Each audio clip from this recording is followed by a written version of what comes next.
IMF এর শর্ত পূরণ করেই 23 ডিসেম্বর শেষে নেট রিজার্ভ দাঁড়িয়েছে 20.17 বিলিয়ন ডলারে।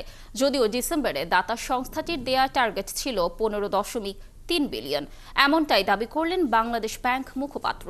তবে অভিযোগ রয়েছে সংকট সৃষ্টি করে ব্যাংক থেকে ডলার কিনে রিজার্ভ বাড়িয়েছে কেন্দ্রীয় ব্যাংক, যেটি অনুচিত বলছেন বিশেষজ্ঞরা। অনুপ অধিকারী তরুণ জানাচ্ছেন বিস্তারিত।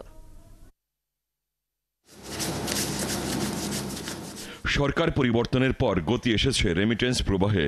এর ধারাবাহিকতায় ডিসেম্বরের প্রথম 21 দিনে দেশে এসেছে 201 কোটি মার্কিন ডলার রেমিটেন্স। এই হিসাবে প্রতিদিন গড়ে দেশে এসেছে 9 কোটি 56 লাখ ডলার।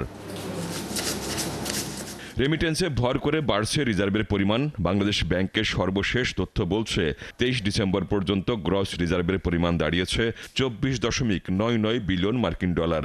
আইএমএফের BPM6 হিসেব করলে নিট রিজার্ভ 20.17 বিলিয়ন ডলার, যেখানে ডিসেম্বরে দাতা সংস্থাটির লক্ষ্য ছিল 15.3 বিলিয়ন ডলার। টার্গেটটা যে ছিল সেটা তো খুব ওপেন ছিল না, যে সবাই জানে যে টার্গেটটা কি।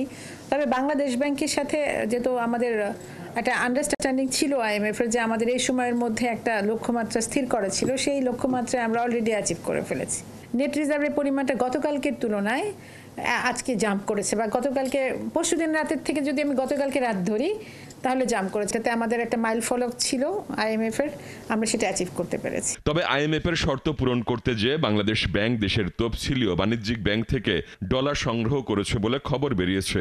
সেটি যদি বাংলাদেশ ব্যাংক করে থাকে তাহলে তাদের এমন সিদ্ধান্তেই বাজারে আবার ডলার ক্রাইসিস দেখা দিয়েছে বললেন এই বিশেষজ্ঞ। এখন আপনি ব্যাংকগুলো বললেন তোমরা মার্কেট থেকে পারচেস করো, কইরা তারপরে তোমার অ্যাকাউন্টে নাও, সেই অ্যাকাউন্ট থেকে আবার আমাকে ট্রান্সফার করো। তো এটা তো আসলে কি বলবো, এটা তো আসলে নর্মাল প্রক্রিয়া হইল না। সুতরাং সেই দৃষ্টিকোণ থেকে এটা আসলে খুব অ্যাকসেপ্টেবল না আর কি। তবে এক অর্থে তো বাংলাদেশ ব্যাংক পারে, ওই অর্থে যে আসলে দেশের ভিতরে সমস্ত প্রতিষ্ঠানের টাকাই তো বাংলাদেশ ব্যাংকের টাকা। Bangladesh bank any moment of time দেখেন টেক ইট ব্যাক। আইএমএফ অবশ্য আবার পলিসি রেট বাড়ানোর জন্য চাপ দিয়ে যাচ্ছে। এই চাপ মেনে নিয়েও বাংলাদেশ ব্যাংক বলছে চাপে নয়, মূল্যস্ফীতি নিয়ন্ত্রণের জন্যই পলিসি রেট বাড়ানো হচ্ছে।